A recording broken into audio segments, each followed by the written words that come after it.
Muy buenos días, magistrada suplente y directora ejecutiva institucional del Tribunal Electoral, magistra Yara Ivette Campo, doctora Alicia del Águila, oficial de programa de la Oficina Regional de Idea Internacional, doctor Harry Brown, director del Centro Internacional de Estudios Políticos y Sociales CIEPS, licenciado Salvador Sánchez, director ejecutivo del Instituto de Estudios Democráticos del Tribunal Electoral, magíster Carlos Horacio Díaz, subdirector ejecutivo del Instituto, doctor Carlos González, gerente de proyecto de Idea Internacional Panamá, magistra Claire Nevache, investigadora asociada de CIEPS, quien nos acompañará vía plataforma Zoom, doctor Carlos Gasnel, socio director de CGA, abogados y consultores y panelista en este encuentro, magistra Aleida Ferreira, representante adjunta, Programa de las Naciones Unidas para el Desarrollo PNUD, también panelista en el foro, invitados especiales,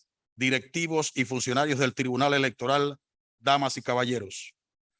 Damos inicio al acto de apertura del foro titulado Los desafíos actuales de la democracia en América Latina, una mirada desde Panamá, organizado por el Tribunal Electoral a través del Instituto de Estudios Democráticos y en conjunto con Idea Internacional y el Centro Internacional de Estudios Políticos y Sociales AIP Panamá CIEPS, como parte de los actos en conmemoración del Día Internacional de la Democracia que se celebra cada 15 de septiembre.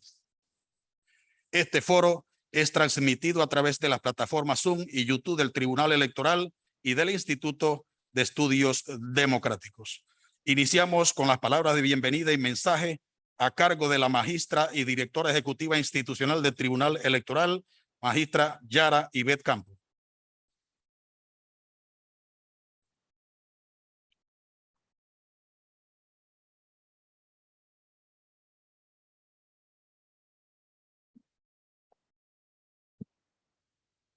Buenos días a todos y todas las que nos acompañan, miembros del cuerpo diplomático, funcionarios del Tribunal Electoral, autoridades de diversas organizaciones.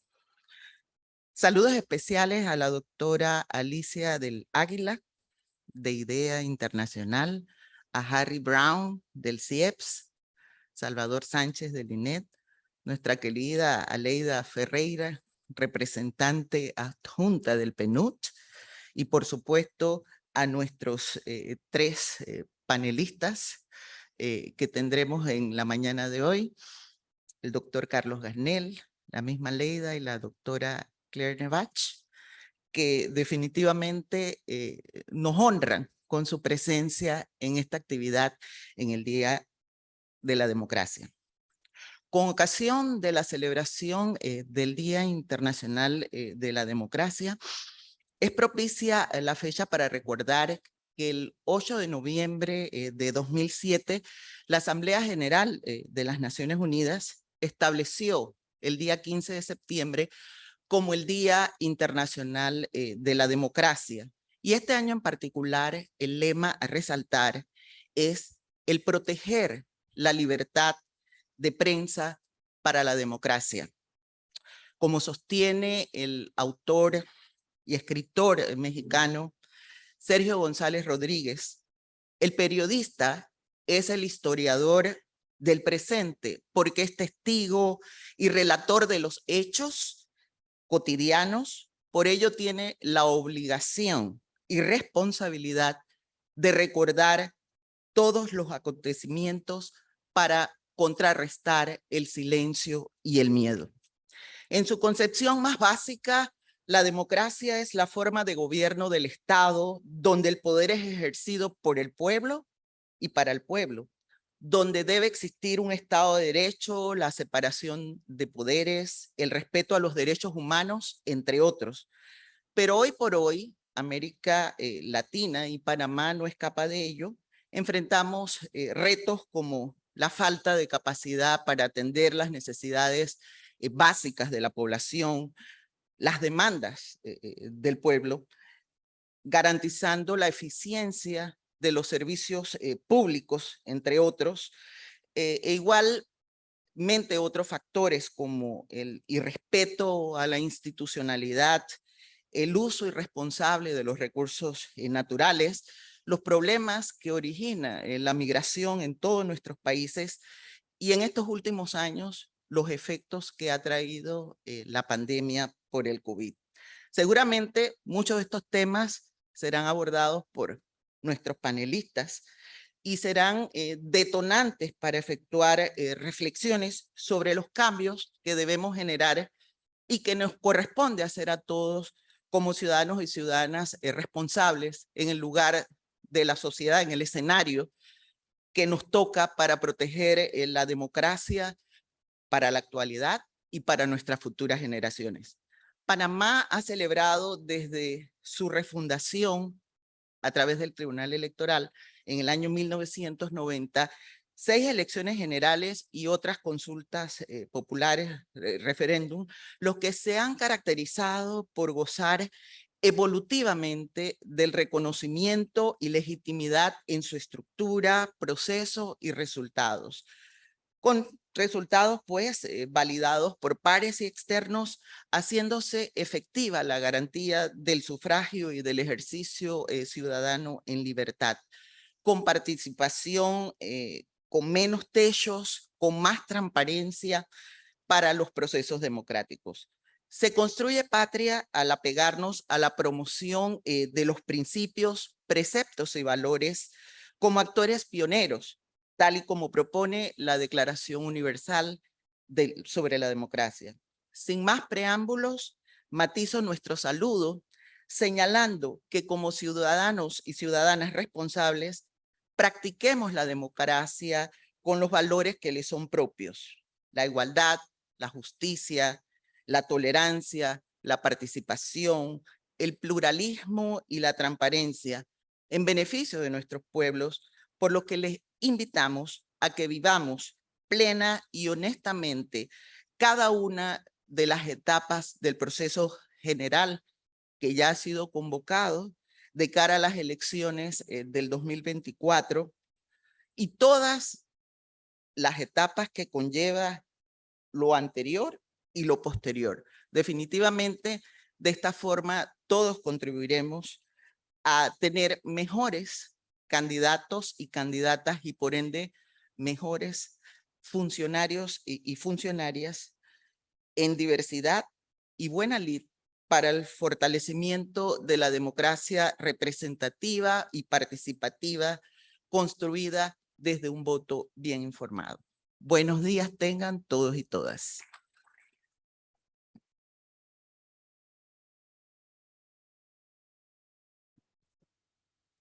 Muchas gracias, magistrada. A continuación, palabras por la doctora Alicia del Águila, oficial de programa de la Oficina Regional de Idea Internacional.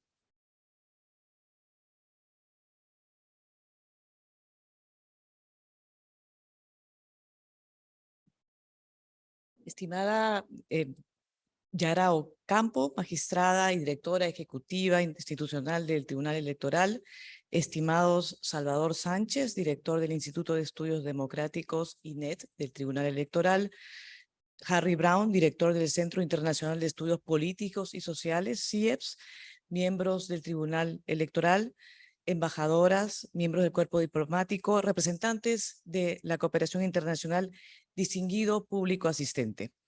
El 15 de septiembre de 1997, la Unión Interparlamentaria adoptó la Declaración Universal sobre la Democracia, a modo de compromiso para seguir fortaleciendo los sistemas democráticos en el mundo. En el año 2007, la Asamblea General de las Naciones Unidas adoptó esa fecha, precisamente para invitar a la reflexión sobre la situación de cada uno de nuestros países, sobre nuestros retos y avances. Si tenemos que hacer un balance sobre las democracias en la región, ciertamente podemos identificar importantes avances. Sin agotar el tema, quisiera mencionar 2 de ellos. Uno, en relación a la institucionalidad electoral. Al menos hasta hace un par de años, la mayoría de los organismos electorales de la región habían acumulado una legitimación en sus países, desterrando o reduciendo sustantivamente reclamos de fraude. 2, en cuanto a la participación política de las mujeres. Al 2020, 9 países de la región habían aprobado leyes de paridad de género en sus listas de elección popular. Asimismo, países como Panamá han avanzado en incorporar cuotas mínimas para cargos ejecutivos, tanto del sector público como privado.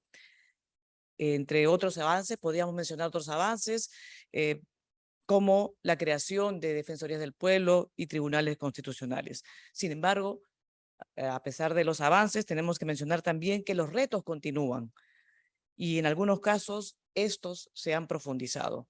La pandemia ha sido un catalizador de múltiples tensiones a la base de nuestras sociedades.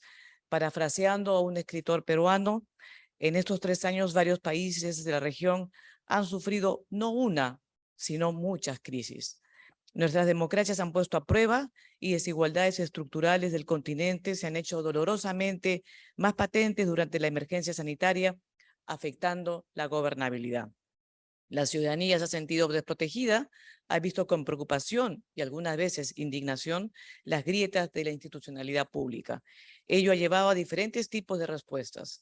La capacidad institucional de canalizar los diálogos puede hacer de esas crisis una oportunidad de fortalecimiento democrático o, por el contrario, profundizar las tensiones estructurales.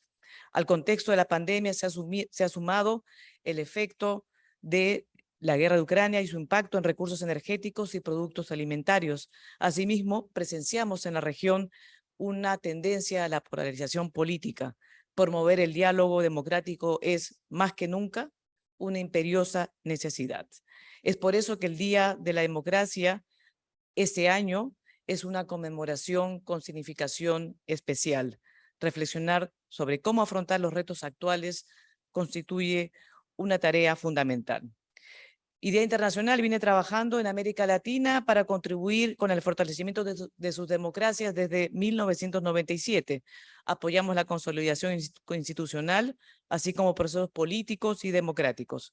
Tenemos el privilegio de contar con la oficina regional en Panamá, precisamente en este complejo de Tribunal Electoral, donde además desarrollamos un programa país. Asimismo, oficinas nacionales en Perú, Paraguay y Chile, desarrollando también iniciativas de apoyo a las democracias en otros países de la región. Nos complace, junto con el Instituto de Estudios Democráticos del Tribunal Electoral y el Centro Internacional de Estudios Políticos y Sociales, CIEPS, ofrecer este espacio de diálogo sobre el contexto panameño y sus retos democráticos. Estoy segura que tanto la presentación a cargo de Claire Nevash como los comentarios de Carlos Gasnel y Aleida Ferreira propiciarán una mañana de profunda reflexión democrática y contraste de ideas. Muchas gracias.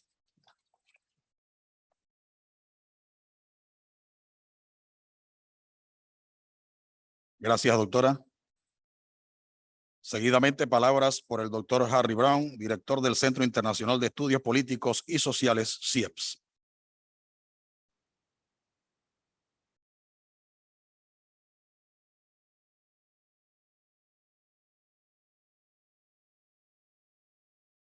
Buenos días. Voy a ser breve.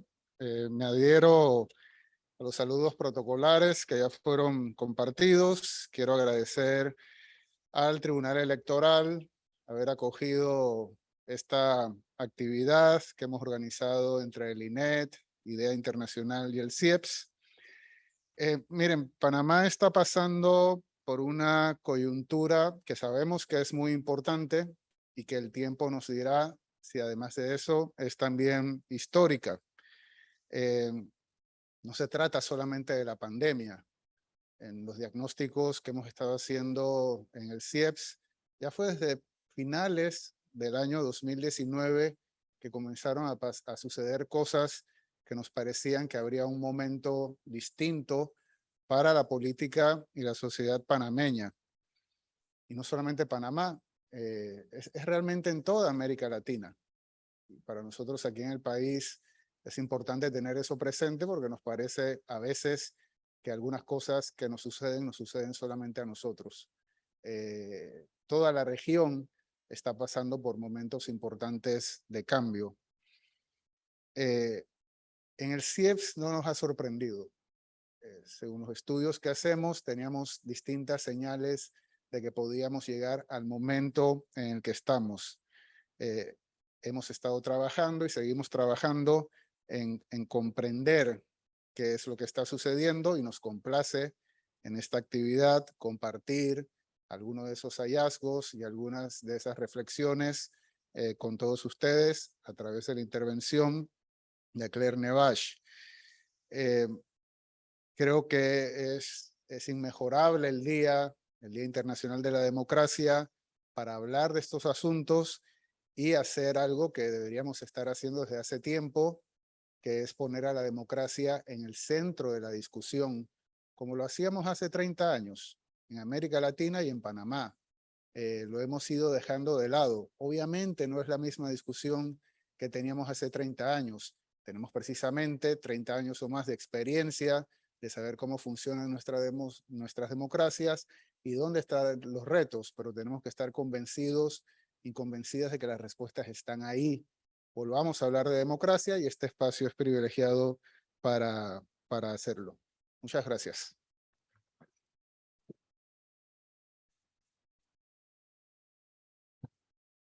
Gracias, doctor.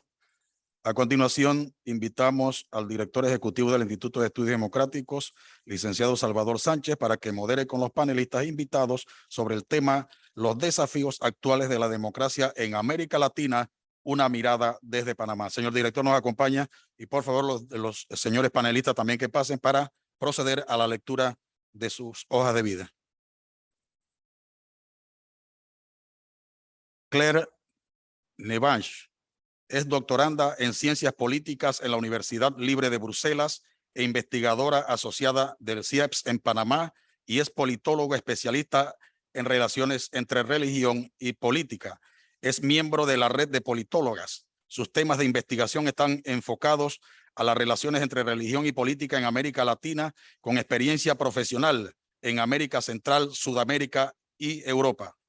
Es autora de varios textos académicos sobre actores políticos emergentes en América Latina y autora del artículo Las iglesias evangélicas en Panamá, análisis de la emergencia de un nuevo actor político. Ella nos estará acompañando a través de la plataforma Zoom. Carlos Garnel Acuña, licenciado en Derecho por la Universidad de Panamá y doctor en Derecho por la Universidad Complutense de Madrid. Fungió como asesor legal en diferentes instituciones estatales, entre ellas la Procuraduría de la Administración, profesor de Derecho Administrativo en la Universidad Santa María la Antigua y autor de obras en materia de Derecho Administrativo y Contratación Pública.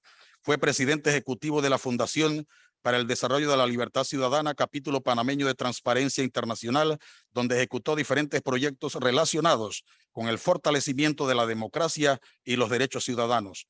Actualmente es socio director de CGA Abogados y Consultores, y recientemente obtuvo el premio Ricardo Miró categoría novela en su edición 2021 con la obra Bajo la antigua puerta de Mar. Aleida Ferreira. Aleida Ferreira tiene más de 20 años de experiencia en desarrollo y gobernabilidad democrática. Se unió al PNUD en 2005, donde se ha desempeñado en varias funciones, entre ellas analista de investigación sobre participación inclusiva en la Oficina de Políticas de Desarrollo, especialista en políticas electorales y responsable del Programa Global para el Apoyo del Ciclo Electoral, todas en el equipo de gobernabilidad en la Oficina del PNUD para apoyo a políticas y programas en Nueva York. También ha fungido como asesora electoral y coordinadora del proyecto de observación electoral de PNUD en México en el 2012 y fungió como representante residente adjunta ahí en Venezuela entre noviembre de 2017 y marzo del 2018. Antes de unirse al PNUD, Aleida se desempeñó como coordinadora regional y observadora en varias misiones electorales con la Organización de Estados Americanos. Aleida cuenta con maestrías en Ciencias Políticas y Gobierno por la Universidad New School for Social Research de Nueva York y una licenciatura en Relaciones Internacionales de la Universidad Nacional Autónoma de México. Actualmente es la representante residente adjunta del Programa de las Naciones Unidas para el Desarrollo PNUD Panamá. Señor director. Muchísimas gracias y gracias, por supuesto, a los miembros del panel del día de hoy por su aceptación de la invitación recibida y que prestigia no solamente a los organizadores, sino a toda la comunidad que se ha reunido hoy para escucharlos. La primera persona en el orden del uso de la palabra es la magíster Claire Nevash, que le da un poco de ironía al título de la conferencia, que nos habla de que la mirada es desde Panamá, porque lamentablemente en este momento se encuentra fuera del país y la intervención suya va a ser a través de la plataforma Zoom. Pero le queremos dar una calurosa bienvenida a la distancia. Ella ha estado colaborando, por supuesto, en las investigaciones sobre Panamá a lo largo de los últimos lustros de una manera intensísima, y el Tribunal Electoral y el INET se vanaglorian justamente de que la última edición de la revista Gobierno y Sociedad incluye un artículo suyo, por lo cual le estamos muy agradecidos. Sin más preámbulos, le damos la palabra a Claire Nebach. Quisiera agradecer muchísimo a IDEA Internacional, al Tribunal Electoral, al CIEPS, por su invitación a ser parte de ese panel. Quiero mandar un saludo muy especial a los demás miembros de la mesa y a las personas que están pues, dentro del auditorio del Tribunal Electoral, y también a las personas que están en línea, que veo que son aproximadamente 50 personas. Sin más, voy a intentar ajustarme al tiempo que me fue impartido, que es comprimido para alguna idea. Como dijo Salvador Sánchez, que es más bien una mirada sobre Panamá desde América Latina, porque efectivamente estoy fuera del país, pero estoy en América Latina. Yo decía en julio, cuando empezó la crisis, de hecho lo había dicho anteriormente, pero lo volví a decir cuando estalló la crisis, el estallido social, como lo nombraron algunas personas, de julio de 2022 en Panamá. Hablé de que Panamá estaba enfrentando cinco crisis. No está pasando el PowerPoint. Ahora sí. Una de esas crisis, posiblemente la más profunda y la más importante, y que Panamá comparte con el resto de la región, es la crisis de la desigualdad. América Latina es, si no la región más desigual del mundo, al menos una de las más desiguales del mundo, pero dentro de esa región muy desigual, pues Panamá se lleva a un lugar muy particular. Tiene la paradoja de haber sido el país cuya economía más creció en los últimos 15, 20 años, que hoy en día su PIB por habitantes es el mayor de toda la región, que superó Chile hace un par de años, y sin embargo su nivel de pobreza duplica el nivel de pobreza de Chile o de Uruguay, que son países comparables en cuanto a tamaño y en cuanto a riqueza. Más concretamente, eso significa que en Panamá los ingresos del 10% más ricos es 13 veces superior al del 40% más pobre. Es una desigualdad enorme. Y la pandemia, y eso fue mencionado en introducción, la pandemia empeoró esta situación, así como empeoró todas las otras situaciones, pero la de la desigualdad particularmente. Algunas cifras del BID a finales del 2020 nos decía que la pandemia había hecho aumentar de 12.5 puntos porcentuales la pobreza, de 6.8% la pobreza extrema, y el índice de Gini, que es el índice que mide la desigualdad, había aumentado 4 puntos. De hecho, hay que mencionar en cuanto al índice de Gini que desde el 2019, es decir, antes de la pandemia, ya había empezado a subir de nuevo, a pesar de que veníamos de una dinámica donde la desigualdad iba bajando paulatinamente. Pues desde el 2019 tenemos una situación donde tenemos una desigualdad que vuelve a aumentar. Y quizás, ¿qué es lo que hace crisis? Pues obviamente el tema de esa desigualdad no hace crisis sin que la población la viva como una situación injusta y una situación que no se puede sostener más. Y en Panamá, más del 75% de la población nos dice en las encuestas de Latinobarómetro que la repartición de los ingresos es injusta o muy injusta. 75% es enorme, pero como pueden ver en la gráfica, Panamá es la línea azul, y podemos ver que prácticamente todos los países de Latinoamérica, en todos los países de América Latina, más del 70% de la población considera que la repartición de ingresos es injusta o muy injusta. Y podemos ver que el país más alto es Chile, donde precisamente hubo un estallido social y una crisis que hasta podríamos decir que es una crisis que se prolonga hasta el día de hoy con el rechazo en el plebiscito de la semana pasada. Adicional a esa crisis de desigualdad, tenemos una crisis de representatividad y de confianza que ya es profunda. En nuestro país, en Panamá, la Asamblea Nacional suma 84.2% de confianza, el gobierno 77.2%, el Poder Judicial 75.9%, los partidos políticos 87.5%. No quiero dejar de decir, ya que estamos en el Tribunal Electoral, que también ha habido una degradación de la confianza en el Tribunal Electoral, que hoy en día se encuentra en el 78%, y adicional a esa crisis, digamos, de confianza en las instituciones que se suponen deben representar la ciudadanía, hay una muy importante desconfianza interpersonal. Más de, 3 panameños y panameñas de cada 4 dicen que su vecino, su vecina no es confiable, que dicen que los demás no son confiables. Y eso obviamente es un obstáculo para la creación de asociación, la creación de tejido social, la creación de movilizaciones conjuntas, la creación de un proyecto común. Y eso también, digamos, es una crisis que desencadenó la crisis que vivimos en julio, pero que también tiene consecuencias importantes para la democracia.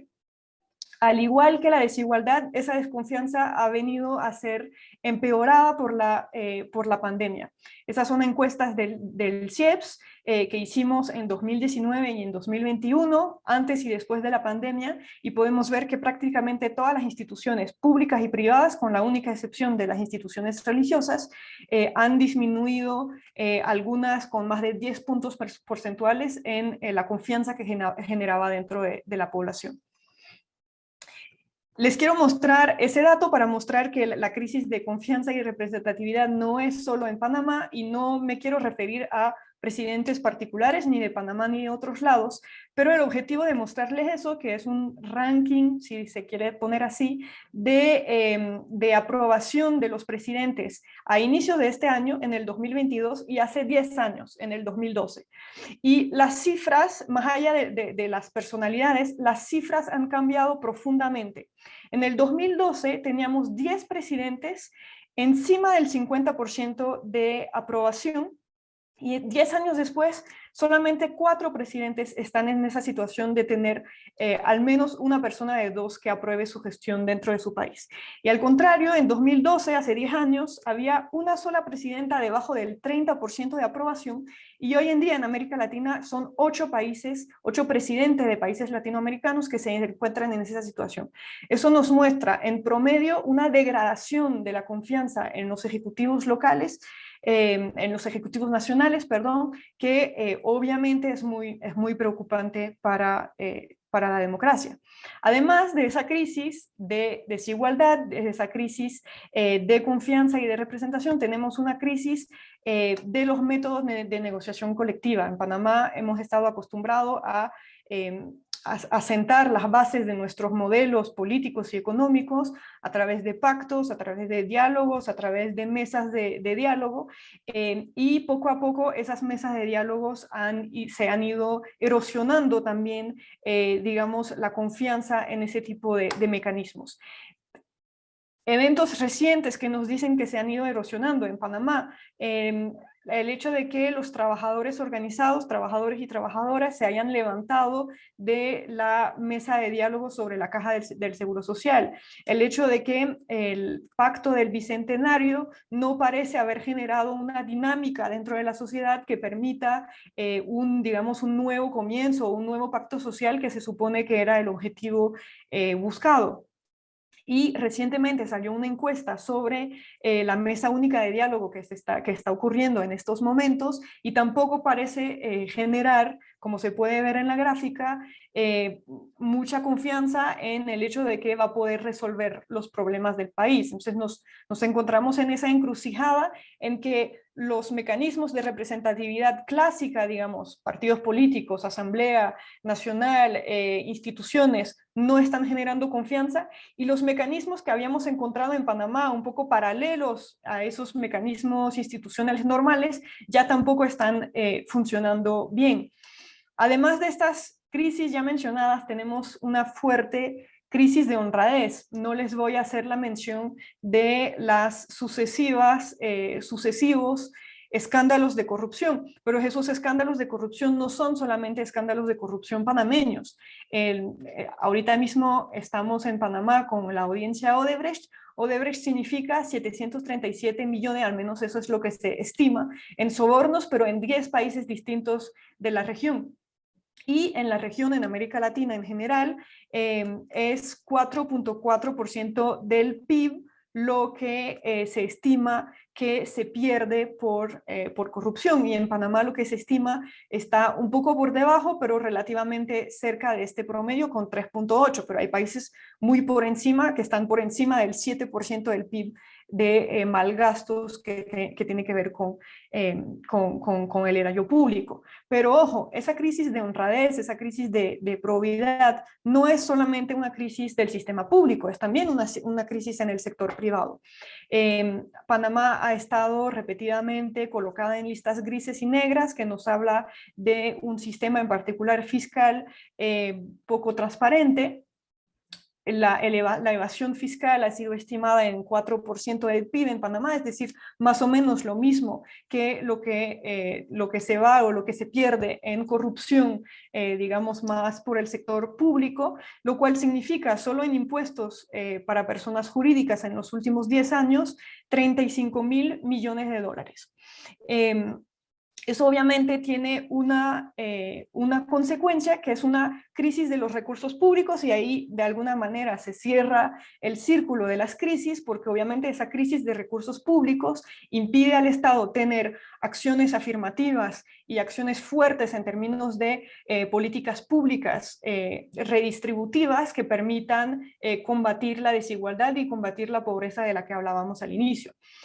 Si miramos esa gráfica, nos podemos dar cuenta de que el promedio latinoamericano de recaudación tributaria estaba en el 21.9% del PIB. Eso significa que tenemos un promedio de recaudación fiscal en América Latina más o menos más de 10 puntos por debajo del promedio de la OCDE, 12 puntos porcentuales por debajo, que está en 33.5%. Es decir, ya en América Latina pues tenemos una recaudación mucho más baja que en países que se consideran como países ricos, que es la recaudación que permite de alguna manera tener servicios públicos fuertes, eficientes, universales. Y ya teniendo ese promedio mucho más bajo que en la OCDE en América Latina, en Panamá todavía estamos muchísimo por debajo. Les puse un círculo rojo donde está Panamá, pueden ver que está realmente al final de la lista, con una recaudación fiscal que está solamente por debajo del 14%. Y esa recaudación fiscal panameña no siempre ha estado por debajo del 14%, ha disminuido en la última década, de cerca un poco por encima del 17% a debajo del 14%. Es decir, proporcionalmente a la riqueza que estamos generando, la acción del Estado puede ser cada vez menor, porque realmente estamos recaudando cada vez menos, el Estado está recaudando cada vez menos dinero. Dicho esas 5 crisis, ¿significa eso que estamos en una crisis de la democracia? Pues yo creo que quizás todavía no, quizás eso es decir mucho, pero yo creo que eso puede significar que podríamos ir hacia una crisis de la democracia. Si pensamos en los eventos recientes y pensando la democracia de una forma un poco instrumental, solamente basada en las instituciones y en las elecciones, que es fundamental, pero que creo que no es lo único, y ya mencioné el hecho de que la desigualdad es un obstáculo fuerte para una democracia completa. A pesar de que las instituciones son muy débiles, tienen una legitimidad muy débil, no tenemos actores en el juego político panameño que realmente estén o hablando o fomentando rupturas del régimen político. Obviamente eso es lo mínimo, pero ojo que no siempre necesariamente es así. De hecho, en la región recientemente ha habido rupturas democráticas. Podemos pensar en Bolivia, podemos pensar en Paraguay, podemos pensar en Honduras. En Panamá no parece que ese escenario sea un escenario hacia el cual nos estemos orientando. Sin embargo, yo creo que hay algunos datos que son llamativos y que nos deberían alertar. Y creo que voy un poco mal de tiempo, así que voy a acelerar. El colega, el investigador John Subinas, el doctor John Subinas del CIEPS, publicaba un artículo recientemente donde mostraba que mientras menor acceso a bienes y servicios tenían las personas, menos apoyaban a la democracia. Y eso yo creo que nos tiene que alertar en el momento en el que la pobreza extrema y la desigualdad esté aumentando en el país, porque eso mecánicamente debería significar que el no apoyo a la democracia debería aumentar. Y eso no es porque los pobres sean golpistas o porque los pobres prefieren un régimen autoritario. Eso es porque los pobres o las personas con menor acceso a bienes y servicios no han visto que la democracia realmente cumpla sus promesas en cuanto a proveerle los servicios básicos de agua, de vivienda, de electricidad y de alimentación y de educación, digamos lo básico para una vida digna. Entonces, deberíamos tener mucho cuidado a la desigualdad si queremos fomentar un mayor apoyo a la democracia dentro de la población. Por otro lado, nos decía Levitsky Ziblatt en 2008 en su libro Cómo mueren las democracias, de que las democracias se quiebran cuando las élites carecen de tolerancia. Y ellos, cuando hablaban de tolerancia, se referían a no reconocer el oponente político como un interlocutor legítimo. Y yo creo que deberíamos preguntarnos en Panamá si la élite política, económica y mediática está reconociendo a todos los actores plurales de la sociedad panameña como interlocutores legítimos y dándole una voz pública a todos esos actores en igualdad de condiciones. Yo no estoy segura de que sea así. Y Janina Welp agregaba a esa reflexión de Levitsky y Ziblatt diciendo de que además las democracias se quiebran cuando son incapaces de incluir las demandas de la población. Y yo creo que eso significa un reto muy importante para Panamá para los próximos 2 años, en vista de las elecciones, de saber cómo se van a incluir dentro de tanto la representación política como los programas políticos, las demandas de la población que se hicieron de manifiesto, que se hicieron pública en julio y agosto de 2022 y hasta el momento. Cómo estos actores que se movilizaron, gremios de maestros, indígenas, y sindicatos obreros, pero también un montón de personas que se manifestaron de formas individuales, cómo estas personas y sus demandas van a ser representadas dentro del debate público electoral, que es el que permite, digamos, encauzar el conflicto hacia una salida institucional. Y yo creo que quizás el último dato para cerrar, es que en Panamá esta discusión de diferentes modelos económicos, diferentes modelos políticos, que es una discusión absolutamente normal y sana de la política, es relativamente nueva. Normalmente, y eso los politólogos y las politólogas lo habíamos señalado hace mucho tiempo, en Panamá teníamos una vida política caracterizada por su concentración en la centro derecha, digamos, con partidos políticos que todos se ubicaban muy cerca del centro derecha, y por primera vez tenemos opciones mucho más polarizadas, y eso es nueva para la vida democrática del país, y eso, digamos, hay un riesgo ahí de aprender a procesarlo sin en ese proceso entrar en una polarización. Y les quiero mostrar una última gráfica que sale de un capítulo que publicamos con la colega Sophie Wingens y el director del CIEPS, Harry Brown, que se va a publicar en los próximos meses.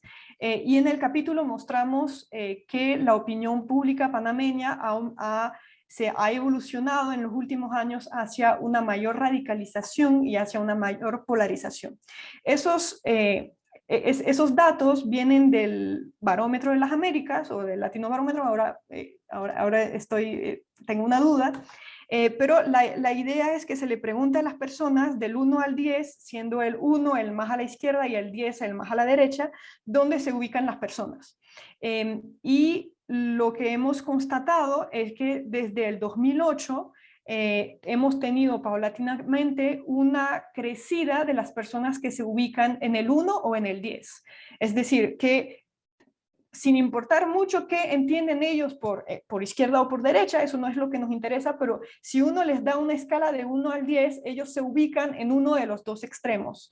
Y entonces vemos que en alguna medida la extrema izquierda, pero en mayor medida la extrema derecha, ha aumentado en el país y que en las 3 últimas medidas, entre 2016, 2017 y 2018, las personas que se ubican en el 1 o en el 10 del esquema político, suman más de 30% de la población, lo cual ya lo hace una polarización importante y superior a países que han conocido recientemente estallidos sociales muy importantes, como por ejemplo Chile.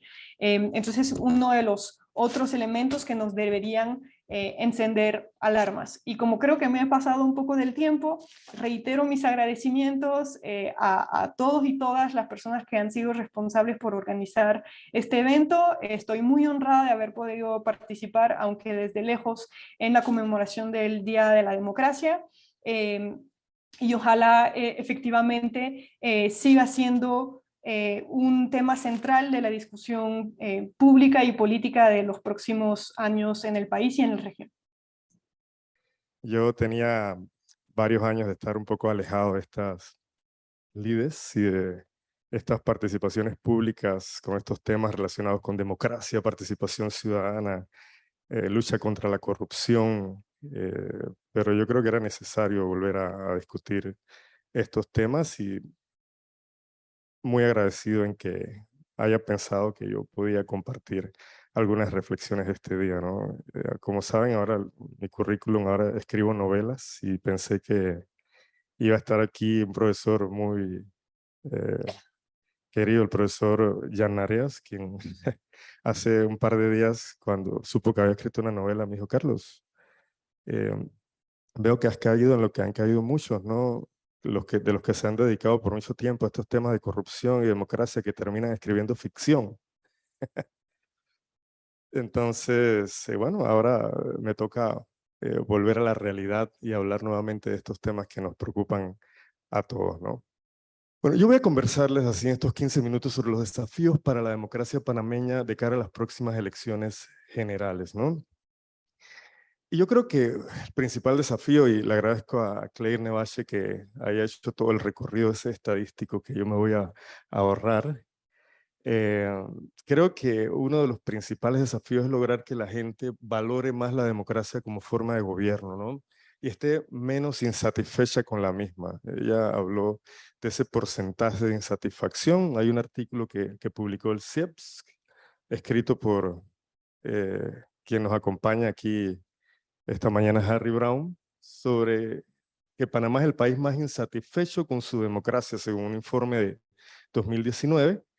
Y la parte buena es que seguimos valorando la democracia como forma de gobierno, pero solo el 21% está satisfecho con la democracia como forma de gobierno. Yo creo que esto era una alerta muy significativa en función de lo que ocurrió en los últimos meses, ¿no? Y al final es porque tenemos un concepto desdibujado de la democracia, ¿no? Que se respeten las elecciones, el resultado de las urnas, pero todo lo demás, lo complementario de lo que hace realmente que la democracia como concepto tenga esa esencia, termina siendo residual, ¿no? Y al final los gobiernos pretenden que permanezcamos ordenadamente en nuestros hogares durante esos 5 años porque nos eligieron para gobernar y no tenemos mucho derecho a participar activamente en las decisiones, sobre pretexto de que las organizaciones, los ciudadanos, no podemos gobernar. Al final tenemos que aceptar las decisiones como vienen, ¿no? Y termina siendo la democracia, ¿no? El arte de creer, de hacer creer al pueblo que él es el que manda cuando realmente no lo es, ¿no? Y Mafalda, con justa razón, termina riéndose del concepto clásico de democracia, ¿no? Que es el pueblo el que ejerce la soberanía. Yo me di la tarea estos días de buscar esos dibujos de los concursos del Día Internacional de la Democracia que se hacen a nivel global. Y todos los dibujos eran muy parecidos a este. No había ningún dibujo gris, ningún dibujo aparecido de Brecht. Todos los dibujos eran incluso muy positivos, ¿no? Colaborativos, padre y madre trabajando en igualdad de condiciones, el niño sembrando el futuro, la niña reciclando. Entonces hay esperanza, ¿no? En la niñez sobre la democracia. Sin embargo, vamos a hablar de algunas posibles soluciones para redibujar nuestra desdibujada y caricaturizada democracia en Panamá, ¿no? En primer lugar, y desde luego muy de acuerdo con Claire Nevache, es fundamental la generación de confianza ciudadana, ¿no? Tenemos una crisis de confianza. Esta es una tarea de los gobiernos. A veces los ciudadanos pensamos que sí, que esto es una responsabilidad de los gobiernos de generar confianza ciudadana, pero al final es una tarea, una responsabilidad de todos, ¿no? Las asociaciones civiles, los gremios, todas las organizaciones sociales tenemos una corresponsabilidad en la generación de confianza, ¿no? Ahí está el tema que decía Clay Nevache sobre la confianza interpersonal, ¿no? Nosotros solamente el 51% de los panameños, una encuesta que se hizo en 2019, confía en el prójimo, ¿no? En el que tiene al lado. Eso crea bajos porcentajes de asociativismo. Tenemos uno de los más bajos de la región. En los países europeos, esos grandes porcentajes generan capital y desarrollo social. Y me llamó la atención esta pregunta, ¿no? ¿Quiénes tienden a confiar más en la gente? Las personas tal vez que tienen más educación, mira, los hombres tienden a confiar más que las mujeres, los jóvenes, pero aquellos con mayor interés en la política tienden a tener una mayor confianza interpersonal. Y en Panamá hay un desinterés en la política tremendo. Yo vengo de dictar 2 horas de clases en la USMA y para confirmar esto le pregunté a los 30 estudiantes que habían en la clase quiénes confían en la política y en los políticos y ninguno alzó la mano. Entonces eso es realmente preocupante, ¿no? Que los estudiantes del futuro no confíen ni en la política ni en los políticos, ¿no? Y al final estos son desencadenantes de estallidos sociales, ¿no? Ya vimos lo que ocurrió en Nicaragua, junto con lo demás que está pasando, que es lamentable, el aumento de las pensiones y la reducción de un 5% de las pensiones a los que ya se le habían asignado generó un estallido social tremendo.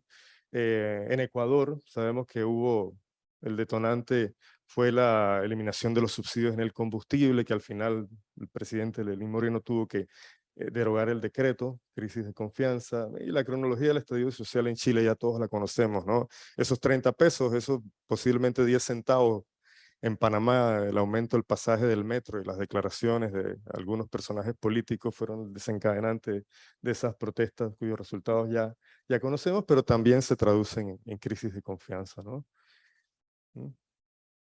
En Guatemala también los ajustes en el presupuesto, eliminando ayudas sociales, también generaron una crisis y un estallido social. Y en Panamá, ¿cuál fue el detonante de los estallidos sociales? Bueno, fueron varios, ¿no? Aquí sabemos que podemos elegir alguno de ellos, ¿no? O todos. No fue uno solo. ¿Y cuál es el elemento común de estos estallidos sociales en la región y en Panamá? Muchos, pero yo me inclinaría por la falta de una política pública de participación ciudadana realmente inclusiva y preventiva de estos estallidos. Al final todo termina siendo reactivo, ¿no? Y un cambio del modelo de gobernanza. Los gobiernos lo incluyen y me llama la atención que en los planes de gobierno está el concepto de gobernanza, pero no realmente bien aplicado ni con la intención de aplicarlo en la práctica, ¿no? Sabemos que este modelo de gobernanza, yo ahí parafraseando a John Prats en su libro de la burocracia del management y el management a la gobernanza, dice que la gobernanza se presenta en definitiva como un modo de gobernanza característico de una dinámica en la que la administración actúa con racionalidad limitada. El conocimiento se haya fragmentado entre diversos actores y la realización de los intereses generales depende de la calidad de la interacción de las administraciones públicas, sector privado y las organizaciones de la sociedad civil. Nuestra interacción es de muy mala calidad. Y los gobiernos no aceptan que no tienen todas las soluciones, que necesitan de información de los gremios, de los demás sectores, de los ciudadanos, del ciudadano común. Sin embargo, al parecer no sabemos ni queremos dar el paso porque nos da miedo como sociedad generar esos espacios permanentes de participación ciudadana y al final terminamos reaccionando, creando esas mesas de diálogo bastante improvisadas con consecuencias cuyos resultados son muy inciertos, ¿no? Y bueno, no me voy a detener en esto de los elementos de la gobernanza, pero me voy a quedar con dos, ¿no? Que dice Joan Prats. Dice, no puede haber buenas administraciones públicas sin buenos ciudadanos. Yo estoy totalmente de acuerdo. Y ahí sí, entre todos tenemos la responsabilidad de generar y de ser mejores ciudadanos. El gobierno tiene que cumplir su parte y desde luego la sociedad en su conjunto la otra parte, ¿no? Y los gobiernos funcionan mejor cuando hay rendición de cuentas real y procesos de auditoría ciudadana permanentes. Y sobre todo se reconoce la utilidad de este proceso. En Panamá no se reconoce la utilidad de estos procesos de participación. Entonces, algunas posibles ideas o soluciones para que se genere mayor confianza ciudadana, tanto en los gobiernos, entre los diferentes sectores y confianza interpersonal. Consensuar una normativa para mejorar la participación ciudadana. Esto es un pendiente. Había un proyecto de ley de participación ciudadana, gobierno de Martín Torrijos, se aprobó en los últimos meses, en primer debate, y quedó allí rezagado, ¿no? Mejorar la forma en la que se rinde cuentas, sin opciones para la excesiva discrecionalidad y la subjetividad. Ahora vamos a hablar más de eso. Ahí tomar como ejemplo los vacíos de la ley de descentralización. La ley de descentralización panameña tiene 13 formas de participación ciudadana, debidamente reglamentadas y desarrolladas conceptualmente, pero en la práctica no se cumple realmente con el objetivo de la participación. Ahí vimos lo que ocurrió con esos proyectos del mercado del marisco en la cinta costera, en donde al final tenemos ley, tenemos decretos que establecen los mecanismos, pero no hay voluntad real de hacerlos realmente operativos y que haya una participación real de toda la ciudadanía, que haya participación intergeneracional, que haya participación de diferentes sectores de la población, diferencias de sexo. O sea, no hemos llegado a... Y no es necesario que una ley diga cómo hacerlo. Yo creo que se trata mucho de voluntad política, ¿no? Y desarrollar el principio de transparencia activa de arriba hacia abajo, ¿no? Que sea desde la más alta jerarquía, que se tenga la voluntad de transparentar toda la gestión pública, ¿no? Y por ejemplo, ya, bueno, tengo todavía tiempo, esta es la forma en que el Ministerio de la Presidencia, no sino todos los ministerios de la Presidencia de todos los gobiernos, desde que tenemos ley de transparencia y acceso a la información, presentan su ejecución presupuestaria. Así. Y esto cumple con la ley. Técnicamente hablando, ahí está el monto, pero ¿cómo se gasta este dinero? Usted tendría que presentar una solicitud de acceso a la información para que le expliquen en detalle cómo se gasta cada centavo. Entonces, ¿se necesita una ley para que se presente esto de manera activa? No, es voluntad. Entonces, yo creo que en ese sentido nos falta que los gobiernos entiendan la utilidad de esos procesos participativos, de la transparencia, y lo traduzcan en resultados reales, ¿no? Y por ejemplo, lo que ocurrió con Ágora en Panamá, ese proceso participativo en donde millones de personas decidieron de manera activa presentar sus propuestas, opinar sobre lo que se necesita en el país para mejorar la democracia, me parece fantástico, pero volvemos al tema también de la confianza en los resultados, ¿no? Si no hay realmente una adopción de esas políticas propuestas por los ciudadanos, vamos a volver de nuevo a la crisis de la confianza. Yo me inclino más por lo que han hecho en otros países como en Islandia, ¿no? Ellos tienen un proyecto que se llama Better Reykjavik, en donde hay una plataforma. La diferencia es que la Ágora era una plataforma gestionada desde afuera, no fue gestionada producto de iniciativa ciudadana. Esta es una plataforma gestionada por sector privado, por ciudadanos interesados, en donde cada cierta cantidad de meses el alcalde se compromete a ejecutar 3 de las decisiones o mejoras más votadas por todos los participantes en la plataforma. Entonces esto genera confianza porque los ciudadanos saben que cada 6 meses va a haber unos proyectos de los que ellos votaron y propusieron que van a traducirse a la realidad. Entonces yo creo que eso sería una iniciativa fantástica para Panamá. Tendríamos que reunirnos como ciudadanos y entender que la iniciativa tiene que venir de los ciudadanos y no necesariamente de los gobiernos, ¿no? Y en segundo lugar, segundo reto, el fortalecimiento de la cultura de la legalidad y el Estado de Derecho. Yo diría en ese orden. Generalmente hablamos de Estado de Derecho sin el desarrollo de la cultura de legalidad desde abajo, ¿no? Es un poco como el reciclaje, ¿no? Difícilmente vamos a tener reciclaje si no hay cultura de reciclaje. Yo creo que en Panamá nos hemos demorado muchísimo, pero vamos en buen camino, ¿no? Y ahí entraría el tema de la aplicación del test de la racionalidad. Hay un informe de Flaxo Fantástico 2014 sobre los retos de la cultura de la legalidad en Latinoamérica, y hay un artículo ahí de Diego López Molina, y que me tocó mucho de todos los artículos que hay en el reporte, porque como académico él dice, bueno, habla de la brecha entre el discurso académico sobre la cultura de la legalidad y la práctica política, que realmente no se conjugan muchas veces, porque es muy fácil hablar de que los ciudadanos tienen que cumplir con la ley, pero al final quien tiene que dar el ejemplo es el gobierno, ¿no? Si el gobierno cumple con las normas, cumple con sus compromisos, cumple con sus promesas, es mucho más fácil que los ciudadanos entiendan la utilidad del principio de legalidad y de la cultura de legalidad y de esa cultura cívica ciudadana de la que hablaban Tanas Mockus, y se sientan más comprometidos a que esto garantice una mejor y mayor convivencia. Sin embargo, está el problema de que nuestras leyes muchas veces son de muy mala calidad, de que en muchas ocasiones son injustas, entonces es muy difícil pedirle al ciudadano que se siente identificado con la cultura de la legalidad cuando la legislación no necesariamente tiende a garantizar equidad y justicia. Entonces ahí señala este autor que lo que habría que hacer como conclusión es buscar la manera de comprometer a todos los sectores de la sociedad, principalmente al gobierno, de aplicar algo que se llama el test de la racionalidad, ¿no? De que las normas tiendan a aplicarse de manera racional, de que se cumpla con eso de que las normas no sean complejas, no sean incoherentes, no sean complicadas, no sean irracionales. Y así la ciudadanía desde luego va a sentirse más tentada a cumplir con la legalidad, y desde luego que haya muchos ejemplos para que la gente entienda los beneficios de la cultura de la legalidad. Yo soy usuario del metro y cuando uno va al metro ahí hay como otros panameños, ¿no? En el metro los ciudadanos se ponen los audífonos, hablan bajito, se comportan de otra manera porque, y yo discutía esto con otros colegas, no, lo que pasa es que ahí hay una vigilancia permanente, hay policía, hay cámaras y hay sanciones efectivas si alguien incumple las reglas. Yo discrepo un poco de eso. Yo creo que la gente cumple con las reglas del metro porque el metro como institución funciona. O sea, el tren dice que va a llegar en 1 minuto y llega en 1 minuto.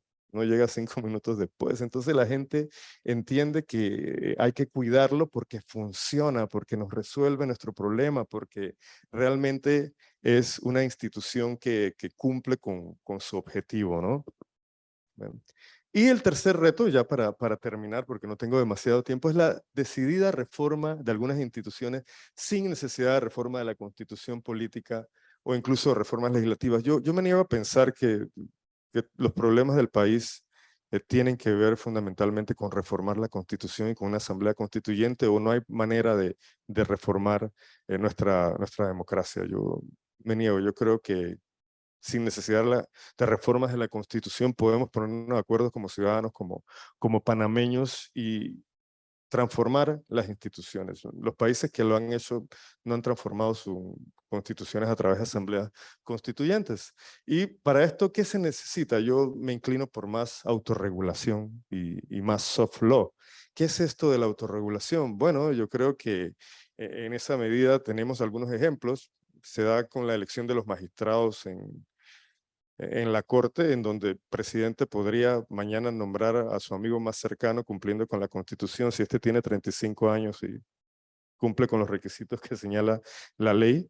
Pero se decidió llevar un proceso autorregulado de elección de los magistrados, en donde no es perfecto, posiblemente de todas maneras se nombra a la persona que se quería designar por parte, o con el que el Ejecutivo se sentía más cómodo, pero es un proceso de autorregulación en donde se decidió democratizar el procedimiento, y en esto hay muchos ejemplos en el mundo, ¿no? Yo creo que en Panamá hemos llevado a cabo otras iniciativas, incluso yo el tema de la suerte también discutía con algunos colegas en políticas públicas, en ayudas a diferentes sectores, de materia de vivienda, por ejemplo, en países de la Unión Europea, someten a una tómbola las viviendas de interés social entre iguales.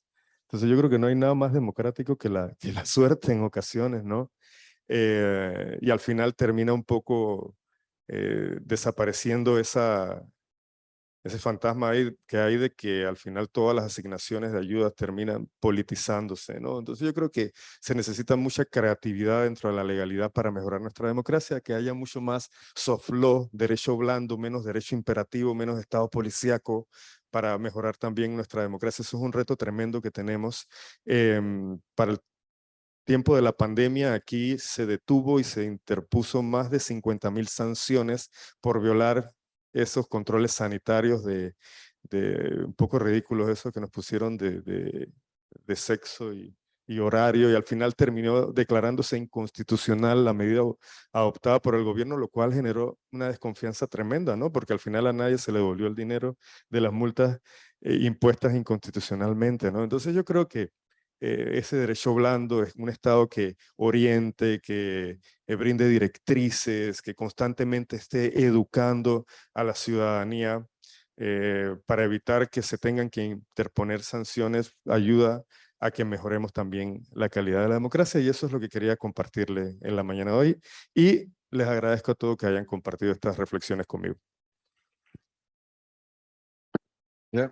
Muchísimas gracias, Carlos, por tus reflexiones, que a la vez fueron un diagnóstico de la situación y una serie de propuestas también de cambio. En el orden previsto, le toca la palabra a la magistra Leida Ferreira, quien es representante adjunta del Programa de Naciones Unidas para el Desarrollo y una experta en temas electorales, entre otras muchas virtudes. Bienvenida y tienes la palabra. Con mucho gusto, sí.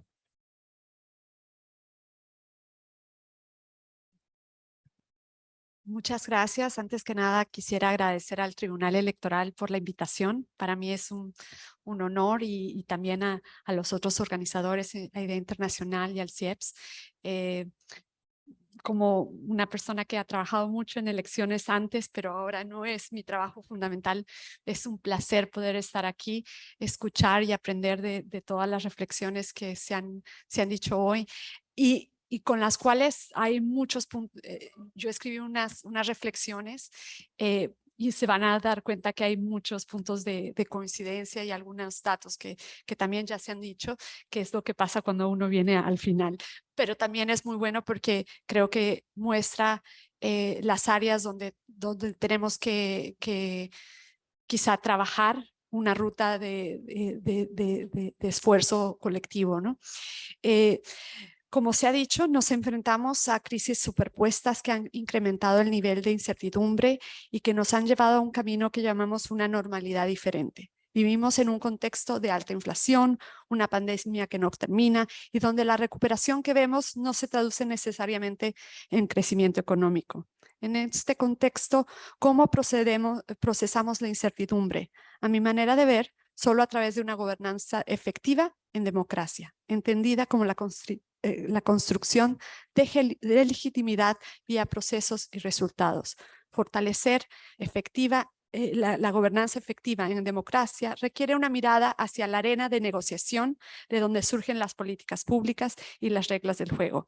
La intención es encontrar maneras que permitan hacer de esta un espacio representativo, equilibrado, donde no se amplifiquen las asimetrías de poder entre los distintos actores y se reproduzcan dinámicas de desigualdad social.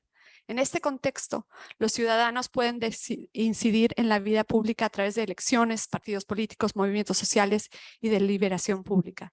Viendo la situación de la región, podemos ver que a pesar de la pandemia y un creciente descontento social, la región se caracteriza en la gran mayoría de sus países por la celebración de elecciones regulares y libres. Aún en los momentos más difíciles de la pandemia, la mayoría siguió creyendo que el voto es la herramienta principal, aunque no suficiente, para dar a conocer su forma de pensar y castigar o validar a quienes ejercen el poder. Este es un compromiso fundamental con los cimientos de la democracia. Sin embargo, los partidos políticos entendidos como los agentes que agregan intereses y preferencias en una democracia representativa viven una profunda crisis de legitimidad en la región. Este descontexto se ve reflejado en una gran volatilidad electoral, de 18 elecciones presidenciales que hubo en la región entre el 18 y el 21, en casi un 70% de ellas el oficialismo fue derrotado. Y en muchos casos salió derrotado por outsiders, es decir, por figuras ajenas al sistema de partidos tradicional y con un discurso de impugnación al actual sistema. Otra manera de agregar intereses y llevar demandas sociales a la arena de negociación pública es a través de la sociedad civil organizada.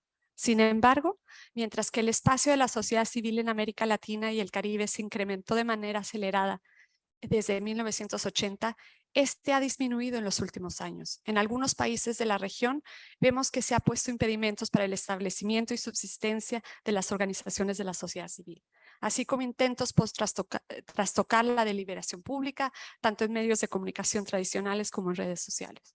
Asimismo, el malestar social ha ido en aumento en muchos países de la región. El aumento de protestas se ha duplicado, como lo hemos visto en las presentaciones anteriores, en la última década, y se ha agudizado aún más tras los efectos de la pandemia. El informe sobre el estado de la democracia en las Américas de Idea Internacional del año pasado indica que en América Latina y el Caribe sigue siendo una región predominantemente democrática. Según el informe, de un total de 23 países de América Latina y el Caribe, 18 se consideran democracias. Por lo tanto, la región se sitúa detrás de América del Norte y Europa, con 100% y 89% en cuanto a regiones con más democracias en el mundo, y está por delante de Asia, Pacífico, 56%, y África con el 36%. Un elemento igualmente importante es que el informe, el número de democracias en la región no ha variado en los últimos 2 años, que no es el caso en otras regiones. A pesar de los efectos disruptivos de la pandemia, lo que demuestra un alto nivel de resiliencia en cierto sentido. Estudios realizados por el PNUD utilizando datos de Latinobarómetro del 2018 y 2020 y otras encuestas muestran una creciente insatisfacción con el funcionamiento de la democracia. Una correlación entre corrupción percibida, desigualdad percibida y satisfacción con el funcionamiento de la democracia, y una brecha de género y en medida menor generacional en satisfacción de la democracia. Podemos ver, por ejemplo, que las mujeres están más insatisfechas con el funcionamiento de la democracia, y si vemos los resultados en términos de inserción laboral de las mujeres, participación política de las mujeres, podemos entender por qué porque la democracia no ha sido suficientemente generosa con las mujeres, ¿no? Por ejemplo, el apoyo de la democracia en la región cayó 12 puntos porcentuales en la última década, del 70% en 2008 al 58% del 2017, con una caída aún más pronunciada de 8 puntos porcentuales del 2015 al 18. En el 2020, solo 1 de 4 de los encuestados estaba satisfecho con la democracia, y el 73% pensaba que era para el beneficio de unos pocos. Y un poco lo que se ha mencionado anteriormente. En varios países de América Latina y el Caribe, los ciudadanos son muy críticos sobre la capacidad de los sistemas políticos para atender las demandas ciudadanas. Esto está poniendo una fuerte presión sobre la legitimidad de las formas democráticas tradicionales para ejercer el poder otorgado en las urnas y para llegar a acuerdos sociales y políticos amplios. En gran medida, esto se debe al mal desempeño de las economías y una alta desigualdad en la distribución del ingreso, que generan un profundo descontento social, una acentuada desatisfacción representativa con los partidos políticos y los parlamentos, un rezago histórico y deterioros recientes en la construcción del Estado de Derecho en varios países de la región. Por ejemplo, un estudio del PNUD realizado en el 2021 encontró que el 46% de los ciudadanos comparte la percepción de que la democracia no funciona bien. Una opinión más predominante entre quienes perciben que la distribución del ingreso en sus países es muy desigual. Y el 55% de la población no le importaría tener un gobierno no democrático siempre y cuando fuese eficaz. En 12 de los 17 países de la región entrevistados, más del 50% de la población tiene esa opinión. Esta opinión es también más prevalente entre quienes se perciben a sí mismos en los extremos de la distribución del ingreso. Otro desafío es que en los últimos años se ha registrado una contracción del espacio cívico y mediático en varios países de la región. Estudios como el de Idea Internacional muestran que dichas limitaciones ocurren ordinariamente en países no democráticos de la región, pero también en países democráticos, a través de regulaciones que afectan el derecho de las organizaciones de la sociedad civil a protestar y desarrollar sus actividades, así como la libertad de prensa. Tanto es así que el secretario general de las Naciones Unidas ha centrado su mensaje del día de hoy, Día Internacional de la Democracia 2022, en la importancia de unos medios de comunicación libres, independientes y pluralistas como uno de los pilares de las sociedades democráticas. Si bien uno de los principales atributos democráticos de la región ha sido la resiliencia electoral, algunos de los procesos electorales recientes han estado cargados de una mayor polarización política, vulneraciones a la libertad de prensa, violencia política y acusaciones y contraacusaciones de corrupción.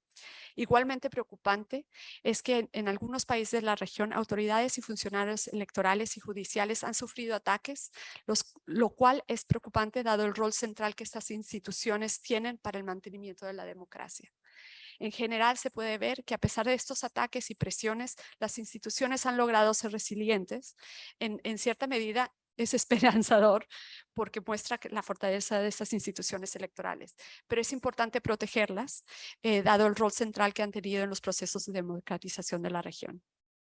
Finalmente, quisiera dedicar mis últimas reflexiones al tema de inclusión de nuestras democracias y en particular a la inclusión de las mujeres. Si bien en materia de participación electoral de las mujeres la región ha experimentado avances positivos en las últimas décadas, América Latina y el Caribe se mantiene a la cabeza en los parlamentos nacionales, Cámara Baja y única en materia de paridad. Aún hay gran disparidad entre los países. Por ejemplo, 10 países de la región aún no alcanza el 20% de representación de mujeres en el Parlamento. Aunque progresivamente se está haciendo un mayor énfasis en la necesidad de concebir la igualdad de género y el empoderamiento de las mujeres como una dimensión central de la democracia, todavía persisten importantes desafíos. Aún queda mucho camino por recorrer hasta concretar esta representación política igualitaria. Los datos muestran que los avances de la representación de las mujeres en la región en Panamá por ejemplo, han sido lentos y hay todavía importantes tareas pendientes. La presencia de las mujeres en los órganos legislativos, por ejemplo, ha aumentado de manera gradual en los últimos años. Si bien ciertos puestos siguen siendo ocupados en su mayoría por hombres, la región sigue manteniéndose a la cabeza. Por ejemplo, en el promedio en octubre del 21 era de 33.63%, ¿no? En los parlamentos. En octubre de 2021, Cuba, México, Nicaragua mantenían el 50% de representación de mujeres y parlamentos como el de Costa Rica, Bolivia, Granada, Perú y Argentina superaban el 40%. El porcentaje de diputadas en Panamá es solo el 22%, o sea, 2 de cada 10. A nivel local, los avances son todavía más lentos y los resultados que se observan son limitados. En la mayoría de los países de América Latina y el Caribe, el porcentaje de alcaldesas electas se sitúa por debajo del 15% y el promedio latinoamericano llega solo al 15%. El porcentaje de alcaldesas en Panamá es de 14.85%. Y es importante destacar que desde ese 14%, 33% son alcaldesas indígenas, lo cual es muy bueno. Si bien estos y otros elementos representan grandes desafíos para las democracias en la región, creo que también importantes fortalezas y oportunidades para lograr una gobernanza democrática efectiva e inclusiva para todos y todas. Muchísimas gracias. Para continuar, queremos nada más advertir, digamos, el procedimiento para iniciar el periodo de preguntas y respuestas. Todos los participantes a través de las plataformas tienen acceso a través de ellas a hacer llegar a los organizadores las preguntas que tengan a bien y empezarán a llegar aquí al teléfono para que puedan ser transmitidas a nuestros participantes en el panel del día de hoy. Igualmente, los asistentes que están con nosotros en el auditorio pueden utilizar el número de teléfono que aparece en la pantalla para hacer llegar igualmente sus preguntas y que sean transmitidas al moderador y por esa vía a los conferencistas. Sin duda esperamos muchas preguntas, pero al mismo tiempo reconocemos el tiempo limitado que tenemos, con lo cual tendremos que ir sacándolas en la medida de lo que vayan llegando y podamos cumplir con el programa. Empezamos de todas maneras con una breve consideración. Quisiera preguntarle a Carlos sobre lo que mencionabas de los mecanismos de participación ciudadana en la ley de descentralización. Efectivamente son muchos mecanismos diversos que se colocan a disposición de las autoridades locales, pero también de los ciudadanos.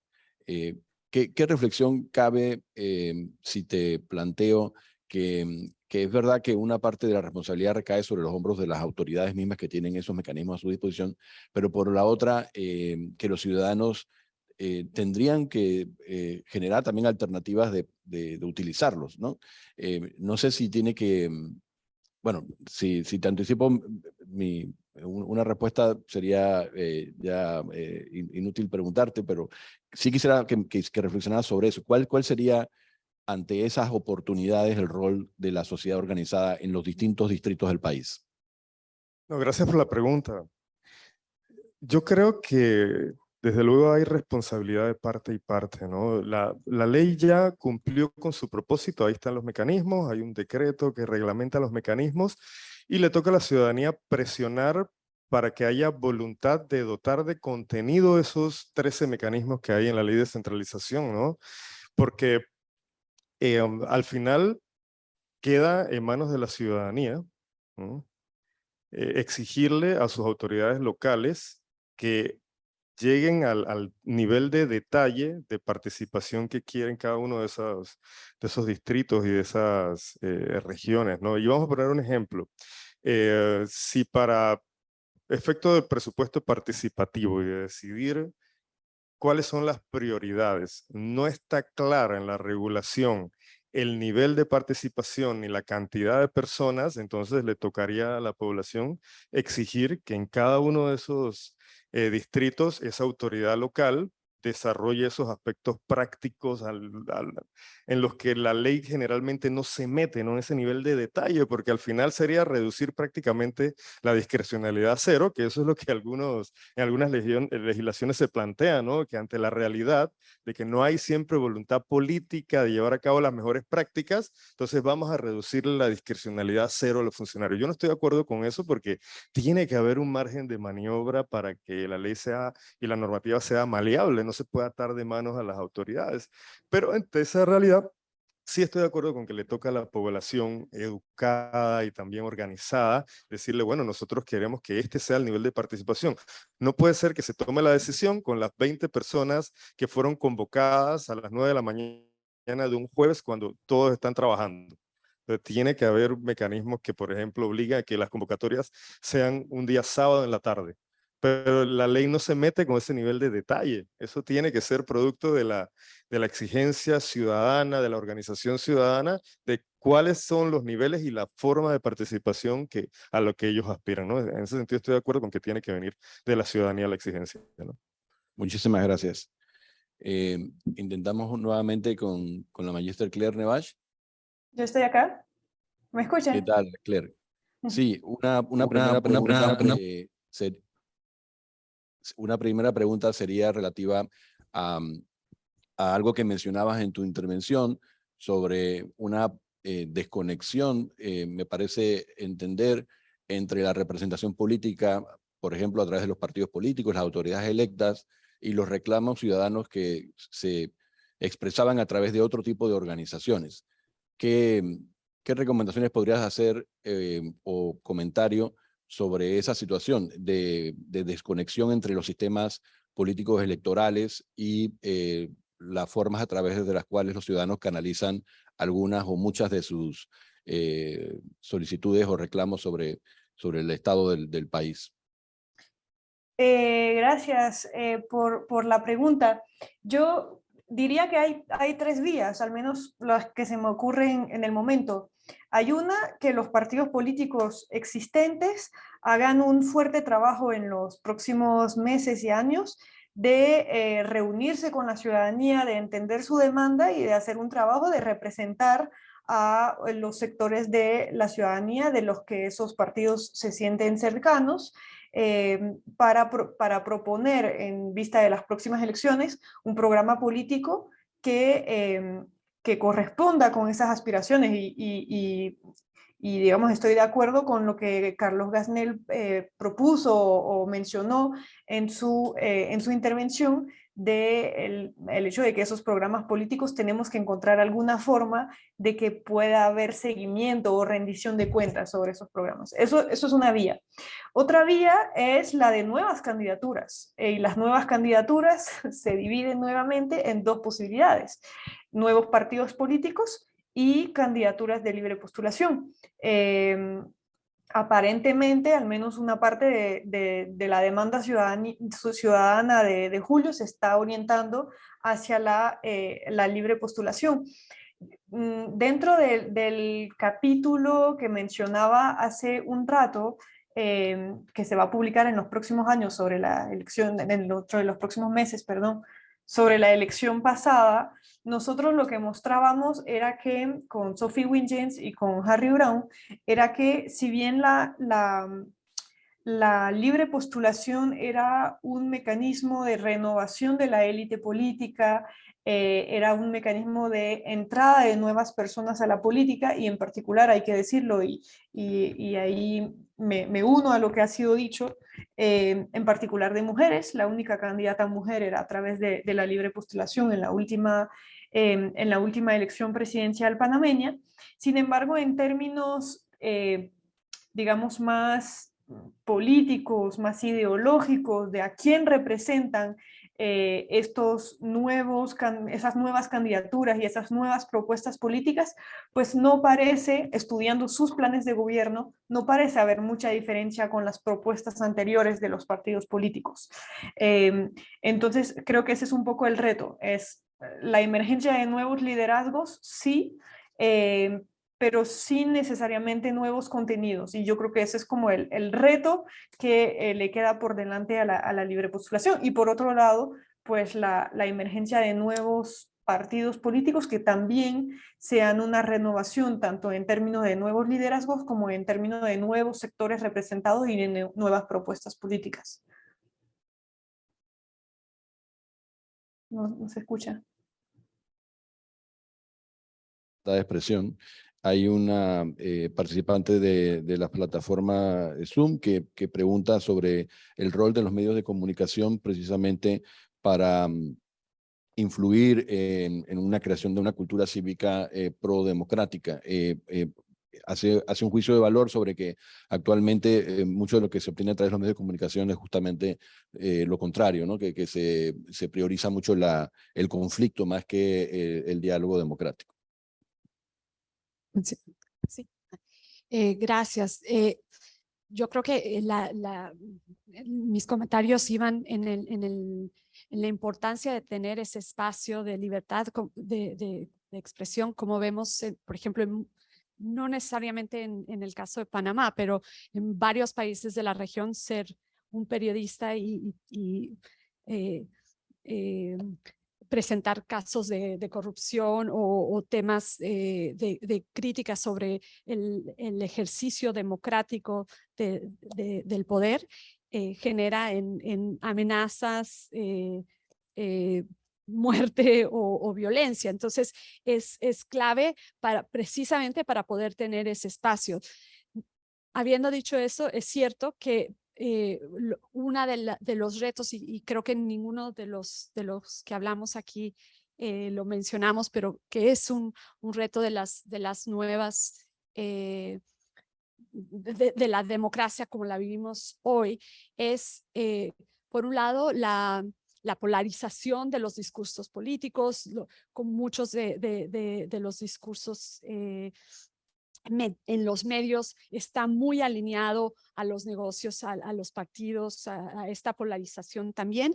Y también el tema de por ejemplo, de la desinformación, porque mucha de la información hoy en día no se da a través de medios de comunicación tradicionales, sino a través de redes y sociales. Y lo que hemos visto también es que hay una tendencia a la desinformación, a los discursos de odio, que también tenemos que trabajar de manera muy importante para contrarrestar, para realmente poder generar el debate político, público, sobre el interés público que se necesita en los medios.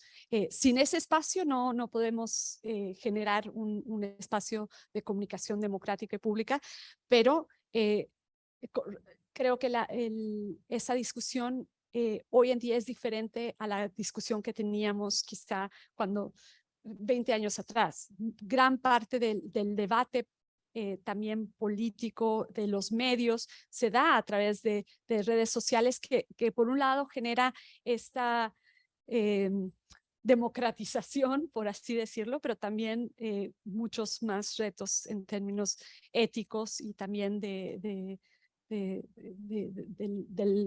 lenguaje político, ¿no? Muchas gracias. Una pregunta para el doctor Carlos Gasnell. ¿Cree que la implementación correcta de una carrera administrativa aumente el nivel de confianza de los ciudadanos frente a las instituciones públicas y sus funcionarios? Pues me imagino que eso lo hizo algún funcionario del Tribunal Electoral, ¿no? Que quiere carrera administrativa, que me parece muy bien, que aquí hay algo de carrera, ¿no? De concurso, ¿no? Algo, sí. Sí. Para que tome nota, magistrada, ¿no?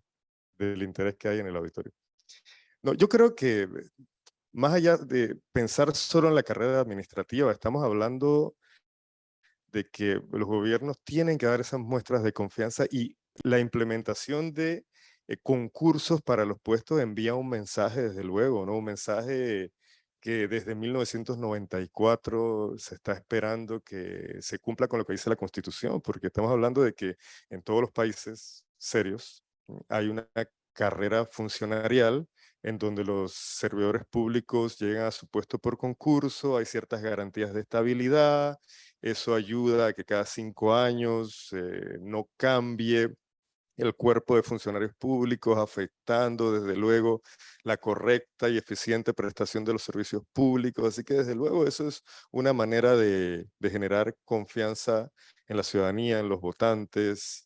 Y esto es algo que se tiene que hacer de manera paulatina. Yo creo que nadie está esperando que de un día a otro todos los servidores públicos lleguen a su puesto por concurso, pero no ha habido la decidida voluntad de ningún gobierno de realmente ejecutar una carrera administrativa sobre la base de lo que señala la Constitución. Y por eso señalaba, ¿no?, que esto de la cultura de la legalidad tiene que venir de arriba hacia abajo. Si los gobiernos no empiezan generando confianza, cumpliendo con la Constitución y las leyes, difícilmente pueden exigirle a los ciudadanos de a pie que cumplan con la legalidad. Entonces yo creo que desde luego eso es un primer paso, ¿no? Y yo creo que el que se comprometa, ya sea un candidato por la libre postulación o de un partido político, dentro del primer año empezar a cumplir lo que dice la Constitución y hacer concursos generalizados de la mayor cantidad de puestos públicos posibles, yo creo que se ganaría gran parte de la confianza ciudadana.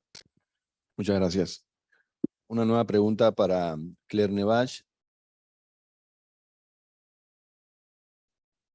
La pregunta sería: al exigirle bienestar económico y social a la democracia, ¿la hacemos imposible de cumplir? Por ejemplo, según un estudio de IDEA, la mayoría de las democracias no son óptimas debido a las grandes exigencias.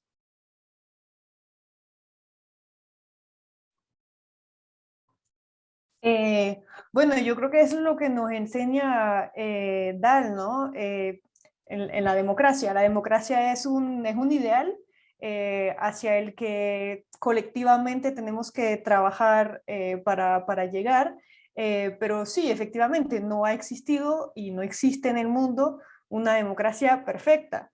Pero yo creo que es un ideal al que tendemos y hacia donde nos dirigimos colectivamente Y yo creo que tener ese ideal como objetivo común es muy noble, y tener, digamos, la disminución, por ejemplo, de la desigualdad y de la pobreza como objetivo común también es muy noble. Y yo no creo que empobrezca la democracia que tenga objetivos abarcadores y que tenga objetivos de inclusión de toda la sociedad. Al contrario, la inclusión de toda la sociedad es una parte fundamental de la democracia como tal.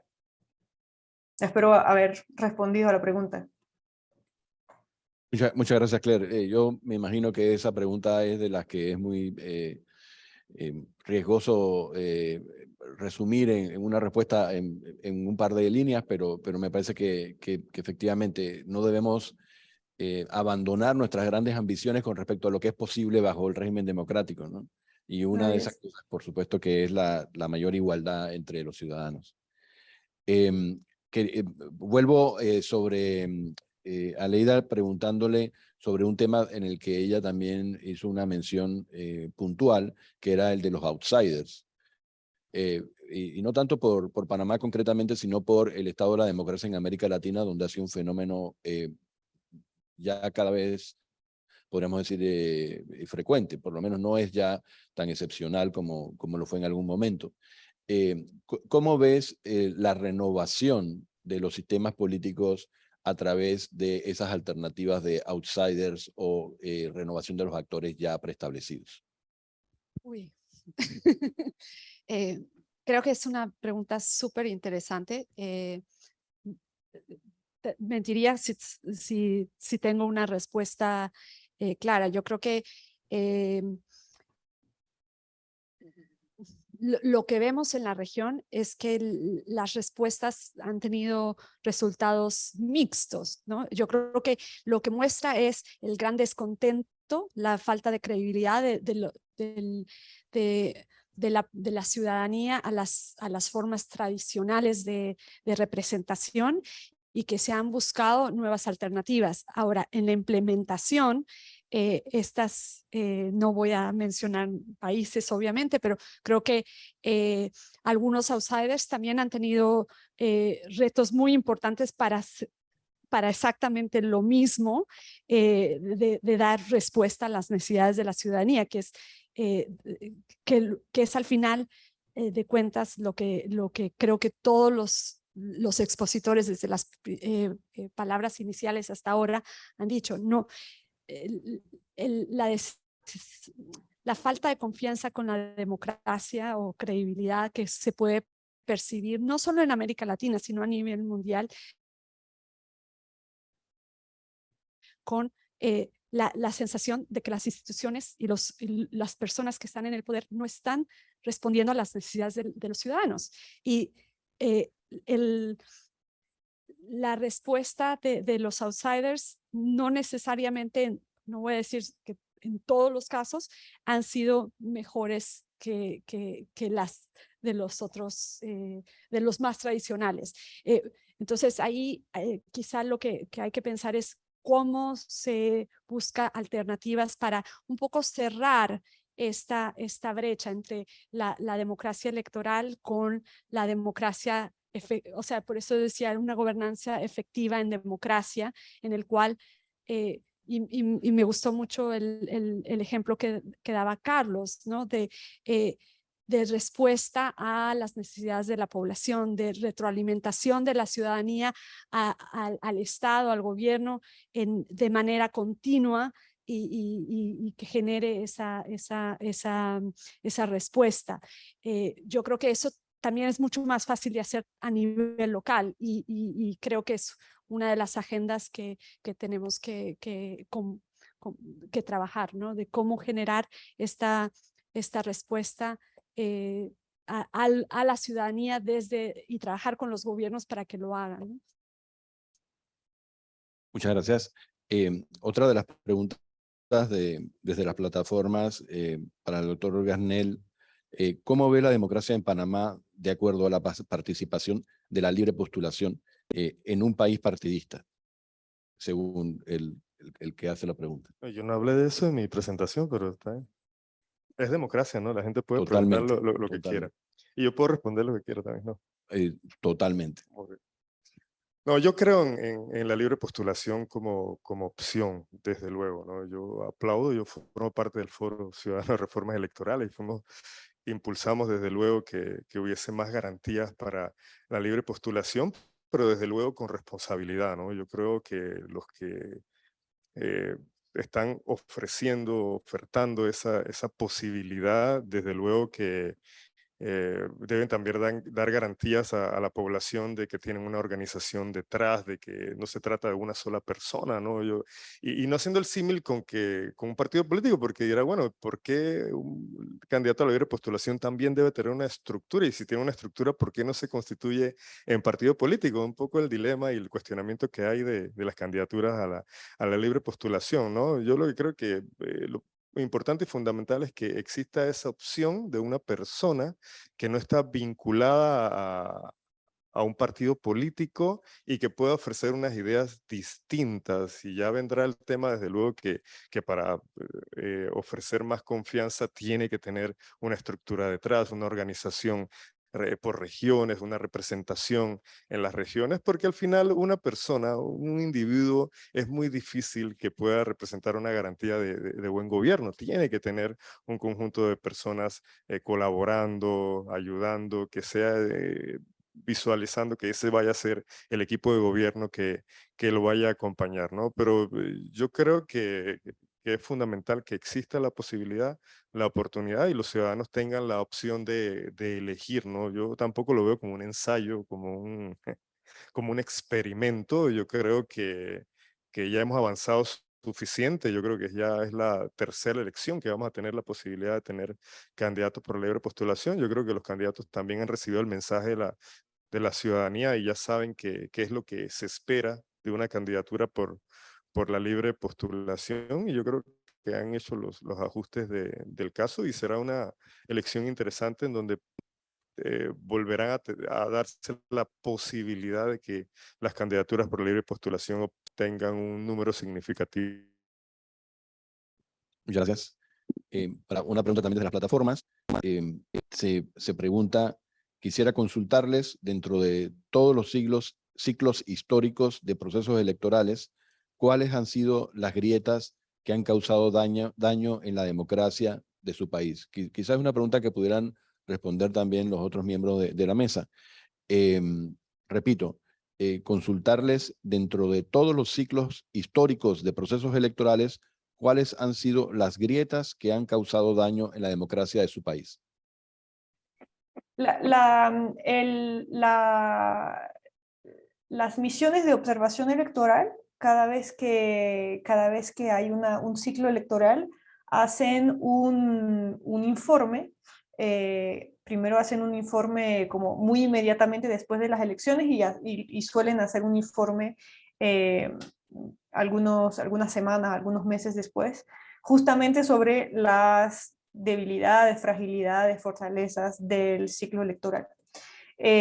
No lo he leído recientemente, pero de memoria, por ejemplo, una de las grandes grietas del sistema electoral panameño solía ser el tema del financiamiento electoral, el tema del la enorme desigualdad que existía entre el financiamiento electoral y también los montos que eran muy altos y en los que eventualmente se podía filtrar dinero ilícito. Por un lado, la incapacidad del financiamiento electoral de garantizar una igualdad de las candidaturas frente a la elección y por otro lado, la posibilidad de que estos financiamientos tuvieran consecuencias tanto en términos de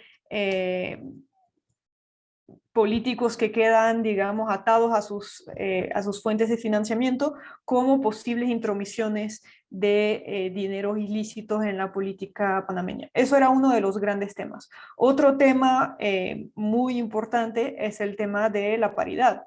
Si bien es cierto que ha habido avances en los artículos del Código Electoral sobre el tema de la paridad, sigue habiendo esa válvula de escape que realmente permite hacer listas sin tomar en cuenta el artículo sobre la paridad. Y tenemos en Panamá uno de los parlamentos, digamos, para decir el término global, de América Latina con menor participación de mujeres, debajo del 20%. Fue mencionado por Aleida en su presentación de que ya tenemos muchos países que están llegando a la paridad o que se están acercando a la paridad. En Panamá estamos bastante lejos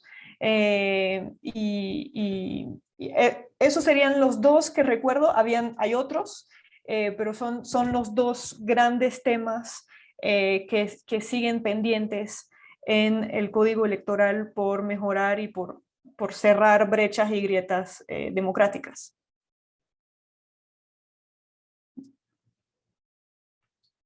Yo coincido totalmente con Claire, porque leí los informes de observación, aunque no soy panameña, entonces no tengo toda la historia electoral panameña. Yo creo que una de las de las buenas prácticas panameñas, y yo creo que es algo que han venido de otras partes y otras latitudes, es precisamente el proceso que ustedes tienen en Panamá para revisar esas brechas y hacer un proceso institucionalizado con actores de reformas electorales. Yo creo que esa es para mí, una de las mejores prácticas que yo he visto de revisión de postelectoral y de reforma hacia una mejora continua de esas brechas. Algunas pasan varios ciclos, ¿no? en ser resueltas. O sea, yo creo que el tema de género continúa siendo una brecha que hay que seguir trabajando para lograr esa paridad, pero otras se han resuelto de manera, o por lo menos buscado soluciones consensuadas dentro de los procesos institucionales, lo cual no es común en otras latitudes y por lo tanto quería mencionarlo, ¿no? Muchas gracias. Carlos. Rápidamente, en cuanto a grietas, yo creo que lo que ocurre en Panamá cada 5 años que se revisa el código electoral ha ayudado a cerrar muchas de esas grietas, ¿no? En materia de transparencia ha habido una evolución tremenda, ¿no? En cuanto a el financiamiento, ¿no? La posibilidad que tenemos ahora de saber quiénes son los donantes de las campañas, que eso era una preocupación latente, ¿no? de las organizaciones de la sociedad civil y la ciudadanía en general, ¿no? Se han cerrado esas grietas. El tema de paridad también se ha avanzado muchísimo a través de los diferentes ciclos electorales. Sin embargo, aquí me voy a contradecir un poco. Bueno, yo hablé un poco de que pensaba que no necesariamente había que reformar la Constitución y los cambios requerían de medidas legislativas, sino que se requería voluntad, mucha autorregulación y ganas de hacer las cosas de forma diferente dentro de la legalidad. Pero en materia electoral, yo creo que para avanzar y para cerrar otras brechas siempre se necesita de cambios legislativos, ¿no? Entonces, y para explorar otras formas electorales, otros sistemas electorales, se requieren incluso cambios en la Constitución. Entonces ahí voy a contradecir un poco, ¿no? De que en materia de electoral y de democracia electoral, sí valdría la pena explorar esas otras fórmulas que hay en la región, a ver cómo mejoramos esos sistemas de elección, a ver si realmente avanzamos en ese rezago que tenemos todavía en materia de paridad, de la posibilidad de que otras personas puedan acceder, de que esa matemática electoral que a veces es un poco compleja de entender, tengamos otras posibilidades, esa posibilidad que tengamos de elegir, por ejemplo, diputados provinciales que se estuvo conversando, o diputados nacionales, que ahora mismo eso no se puede. Tenemos estas limitantes legislativas, ¿no? Que nos impiden explorar otras fórmulas. Entonces, en ese sentido, yo creo que sí, valdría la pena ese debate de reforma constitucional en esos aspectos electorales y de lo que quedó pendiente en materia legislativa, ¿no? Bien, ya nos acercamos a la hora de cierre del evento. pero no quisiéramos hacerlo sin darle una última oportunidad a los miembros del panel para cerrar sus ideas o sus mensajes del día de hoy. En ese sentido, y en el mismo orden que se estableció en el programa, Claire Nevash, brevemente unas palabras finales. Nuevamente agradecer mucho por la organización del evento, reiterar la importancia de que desde nuestros distintos espacios académicos, de la sociedad civil, de organizaciones internacionales, sigamos poniendo a la democracia en el centro, pero quizás entendiendo la democracia de una forma un poco más amplia y que no sea únicamente las elecciones y el conteo de votos, que es fundamental, como lo dije, pero que ya en Panamá de alguna manera se ha dicho que lo hacemos y lo hacemos bien, pero que sigue habiendo aún así graves problemas democráticos que tenemos que seguir mejorando desde todos nuestros espacios. No lo incluí porque no hay acá, también desde los medios de comunicación. Eso, muchísimas gracias y hasta muy pronto. Gracias a ti. Aleida. Bueno, agradecer de nuevo la oportunidad de estar aquí en este pues, conversatorio. Realmente ha sido un gusto y creo que hay para nosotros desde PNUD y ahí claramente vemos el trabajo democrático como un mecanismo de lograr esa gobernanza efectiva que genere desarrollo también en la población y reduzca las desigualdades y la pobreza. Entonces, en ese sentido, creo que es algo que se viene diciendo desde hace tiempo, no es nuevo, pero el foco creo que se ha puesto aún más. O sea, necesitamos instituciones democráticas que respondan a las necesidades de la población, de toda la población, no solo de algunos, de las mujeres, de los jóvenes, de las personas que tienen quizá menos acceso al poder político, de todos. Y para eso hay necesidad de buscar de mantener, por un lado, estas instituciones electorales y democráticas que tanto trabajo nos han costado construir en la región, pero también de empezar a trabajar en otros mecanismos que permitan yo diría, ciclo virtuoso de interacción entre los ciudadanos y el Estado y el gobierno para el beneficio de todos. Entonces, ahí me quedo. Gracias. Excelente. Muchas gracias. Carlos. Muchas gracias nuevamente. Yo quiero felicitar al Tribunal Electoral y a CIEPS y a IDEA por haber organizado esta actividad.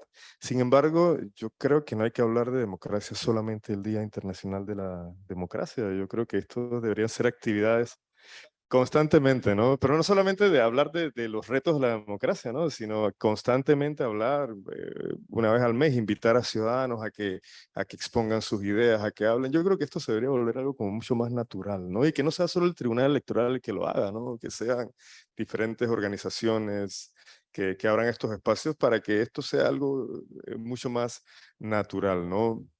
Yo creo también que los ciudadanos tienen que organizarse más, tienen que organizarse mejor, tienen que no esperar que sean los gobiernos los que abran los espacios de participación, tienen que exigir constantemente la posibilidad de incidir en las políticas públicas y desde luego de forma ordenada, de forma consensuada, porque yo creo que también la improvisación en estos temas no siempre trae buenos resultados, ¿no? Entonces, creo que de cara a las próximas elecciones, yo espero escuchar más propuestas de participación activa de la ciudadanía, de cómo se pretende que haya mejor gobernanza democrática, un mejor modelo de participación en lo público, que es algo que hasta la fecha no hemos tenido. Entonces yo esperaría a partir de esas nuevas candidaturas y de esas nuevas propuestas, escuchar cómo pretenden involucrarnos mejor en lo que nos compete a todos, ¿no? Lo público.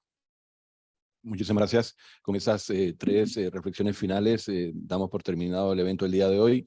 agradeciéndole a los miembros de la mesa sus excelentes intervenciones, e igualmente a los organizadores por esta iniciativa que, como todos los años, sirve para recordarnos de manera especial la democracia, aunque sabemos que la democracia, el Día de la Democracia es cada uno de los días del año, definitivamente, si queremos que prospere y se consolide.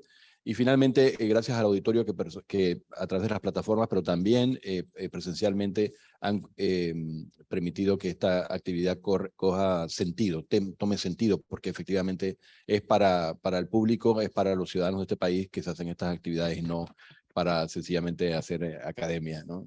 Así que muchísimas gracias a todos y hasta la próxima actividad.